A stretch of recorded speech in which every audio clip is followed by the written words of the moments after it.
¿Tienes evidencia de que tu startup está haciendo lo que demanda el mercado? A eso le llamamos validación. Y en este vídeo veremos qué preguntas debemos hacer para tener una validación sólida y qué preguntas debemos evitar. Al final de este vídeo vas a ser capaz de hacer mejores preguntas por ti mismo y lo más importante, te sentirás confiado y capacitado para hacer buenas preguntas de manera improvisada durante la entrevista. Y sí, eso es muy importante porque por muchas preguntas que lleve, yo creo que siempre el 50% de las preguntas salen durante el propio proceso de entrevista, porque si lo estás haciendo bien, estás aprendiendo del usuario, estás aprendiendo del interlocutor y esos aprendizajes no los puedes llevar escritos en un guión desde casa. La idea fundamental de la validación es que el feedback de los entrevistados esté basado en evidencia, más que en suposiciones. Y para eso nos guiamos de dos aspectos fundamentales. Preguntar acerca de la experiencia del pasado para entender qué acciones futuras van a tomar y ser concretos y extremos a la hora de preguntarles por sus opiniones, por sus ideas subjetivas. Una cosita más antes de empezar, vamos a analizar las startups que están en fase preproducto o idea y también aquellas que ya tienen un producto en el mercado, porque normalmente lanzas el producto y te das cuenta de que te ha faltado algo por validar y quería cubrir esos dos aspectos. Vamos a empezar a analizar esas preguntas. Bueno, pues vamos con la primera pregunta. ¿Qué harías si tuvieses el problema X? ¿Qué harías si estuvieses en X circunstancias?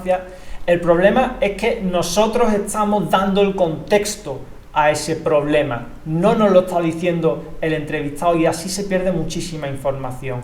Y además es que es posible que el entrevistado nos conteste esa pregunta sin ni siquiera tener experiencia en ese campo, porque podría decir, ¿qué problema tendrías a la hora de cruzar un desierto? Eso es algo que cualquiera puede responder, pero no necesariamente significa que tú vayas a cruzar el desierto ni que estés interesado en contratar una solución que te facilite eso, ¿no? Entonces, ¿cómo le damos la vuelta? Pues preguntando en pasado. ¿Qué problema has tenido cuando cruzaste el desierto? Él mismo te va a decir si lo ha cruzado o no, qué peculiaridades le llevó a estar en ese momento y cuáles fueron las consecuencias. Otra ventaja añadida de esta pregunta es que vas a poder catalogar rápidamente si el feedback va a ser interesante o no y terminar antes la entrevista, si es que es el caso, y ahorrarte mucho tiempo. Otra que es muy típica es ¿qué importancia le das a esto que te estoy diciendo, a este problema, a estas circunstancias? Las respuestas que te van a dar del tipo, ay sí, pues es muy importante, o sí, desde luego. Eso es que tiene muy poquito compromiso por parte del entrevistado. No sabe si eso quiere decir que él quiere comprar ese producto, ese servicio, si realmente tiene una necesidad. Y de nuevo, volvemos a ser nosotros los que ponemos el contexto que quita esa información tan necesaria para completar el modelo de negocio. Bueno, y entonces, ¿cómo le damos la vuelta a esta pregunta? Pues esta es súper potente, me encanta hacerla. ¿Qué recursos has usado para buscar, para entender, para adquirir una solución al problema que estás teniendo? Esta pregunta es súper potente porque en primer lugar te dice si la persona realmente le ha dedicado un tiempo de calidad. Oye, ¿te has propuesto comprar una solución? ¿Le has dedicado al menos media hora a pensar sobre este problema? ¿O te está diciendo que es un problema súper interesante pero no le ha dedicado tiempo? ¿O quiere gastarse 10 euros en solucionarlo o buscar una solución gratuita?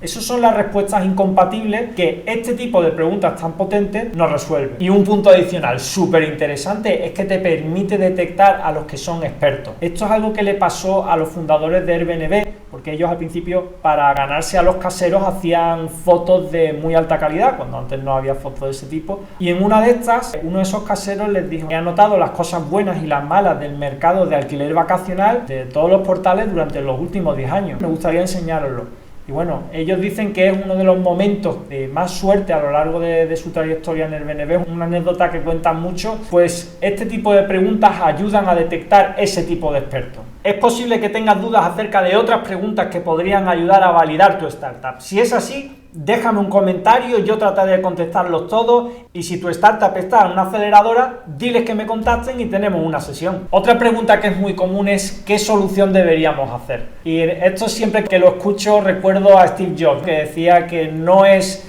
el cliente el que tiene la obligación, no es su tarea entender qué es lo que él quiere. Y Henry Ford, que dijo que si preguntaba a la gente qué es lo que quería, le hubieran dicho que caballos más rápidos. Anécdotas aparte. El problema realmente es que ¿qué es lo que pretendes conseguir con esta respuesta? Porque si estás buscando fuente de inspiración, si estás buscando un brainstorming, hay otras maneras mejores. Las newsletters sectoriales, las redes sociales, incluso las mismas TikTok en YouTube. En lugar de preguntarle por la solución que él quiere, debemos preguntarle por el problema que él tiene, porque eso sí es real. Si tú le dices cuál es tu problema, ¿Cuál es tu problema relacionado con X? Esa respuesta te está indicando que realmente tiene un problema y probablemente sea capaz de ponerle contexto, ¿no? De explicar por qué se origina y cuál es la consecuencia. Pero bueno, también habría que preguntarle hasta qué extremo le afecta ese problema, porque tener un problema y estar dispuesto a pagar por él son dos cosas distintas. Otra pregunta muy común de los emprendedores es ¿qué funcionalidades debe tener nuestro producto, nuestra solución? Es normal porque quiere saber a qué va a dar más valor el entrevistado. El problema está en que él va a pensar más en funcionalidades de otras aplicaciones que conoce y trasladarlo a la tuya. ¿Eso significa que vaya a comprarte tu solución? Pues yo creo que no, que es algo bastante vago. Entonces,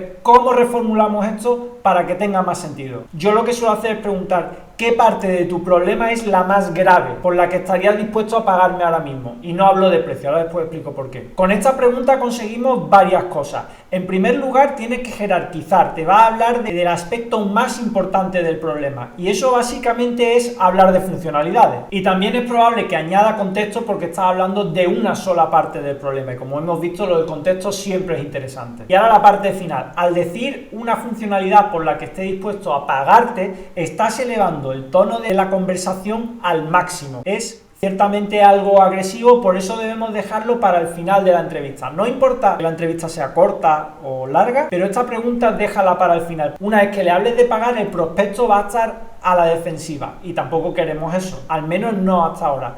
Ya hemos visto otras preguntas que descartan a nuestro prospecto, a nuestro entrevistado como cliente. Empieza por esas que son menos agresivas y deja esta para el final. Primero asegúrate de entender las circunstancias de la persona que tienes delante antes que hablarle de pagar. En cualquier caso, las entrevistas de validación nunca deben de ser un pitch de ventas, pero sí que es importante introducir esa ficción para saber ¿qué respuesta tenemos del mercado? Y en esta pregunta no hacemos referencia a ningún precio porque queremos que se centren en las funcionalidades y no que se distraigan con un precio concreto. Para hablar de precio tenemos la siguiente pregunta. Y ahora un redoble de tambores porque esta es la pregunta que más hacen todos los emprendedores cuando tienen una reunión comercial. Ya no hablo de una reunión de validación con entrevistado hipotético, hablo de ventas. Y se produce cuando al final de la reunión preguntas ¿qué te ha parecido nuestra solución? Hacemos esto porque queremos hacer una pregunta amistosa y ver qué reacción tiene. Pero esta es la realidad de lo que pasa. Esto es la realidad de lo que oye uno y lo que oye otro. ¿Comprarías mi solución?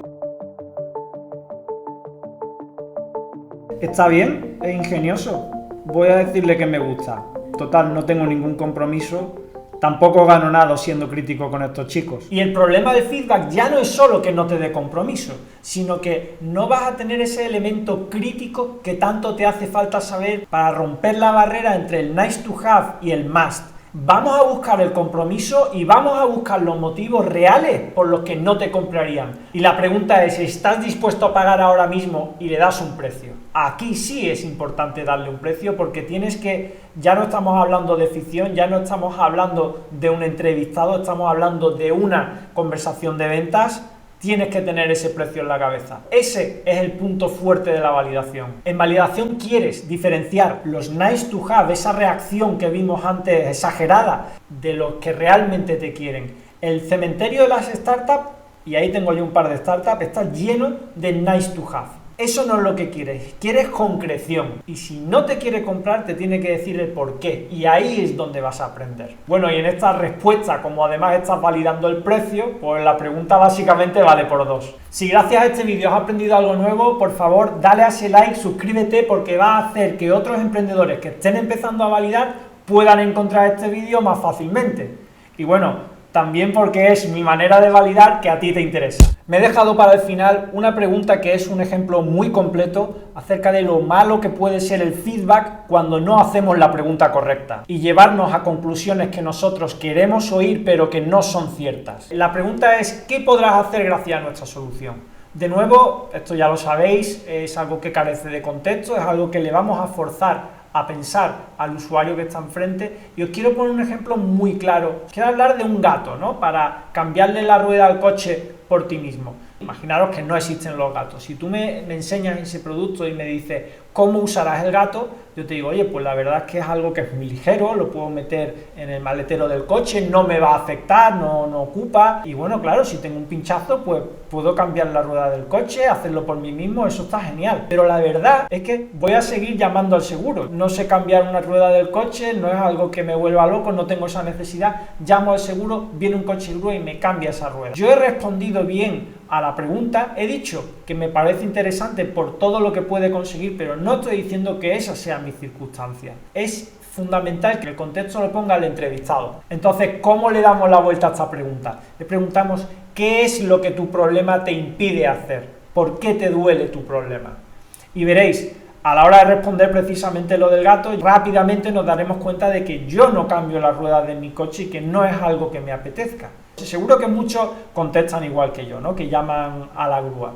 De vez en cuando va a haber alguien que sí que está en tu público objetivo, que tiene ese 4x4, que le gusta ir off-road, que va por la montaña y él no se puede permitir tener un reventón y llamar a la grúa porque eso son horas de espera y él sí que quiere cambiar esa rueda por sí mismo. Entonces, ¿qué es lo que ocurre? Que si tú estás entrevistas a 20 personas y 19 te responden como yo y solo uno te contesta como él, pero resulta que esa es la persona adecuada, estarás diciendo, bueno, aquí hay un mercado muy pequeño para una persona, no voy a hacerle caso, voy a encaminar el uso de este gato para estas otras personas que es el público mayoritario. Esa es la manera en la que nos hacen pensar acerca del mercado y es la contraria a la que sucede en las startups, donde tenemos que buscar un nicho sin competencia para hacernos valer. Acordaros de esta pregunta, acordaros de preguntar por el problema, ¿qué es lo que hace que ese problema sea especialmente grave para ti? Porque es ahí donde está la respuesta al dinero, es ahí la manera de separar a esa persona que necesita un gato de la que no lo necesita. Espero que este vídeo te haya ayudado a entender la lógica que hay detrás de las preguntas de validación, pero antes de empezar con las entrevistas hay un punto clave que tenemos que tener en cuenta y es ¿a quién empezamos a entrevistar? Si quieres saber más de eso, pincha en el siguiente vídeo.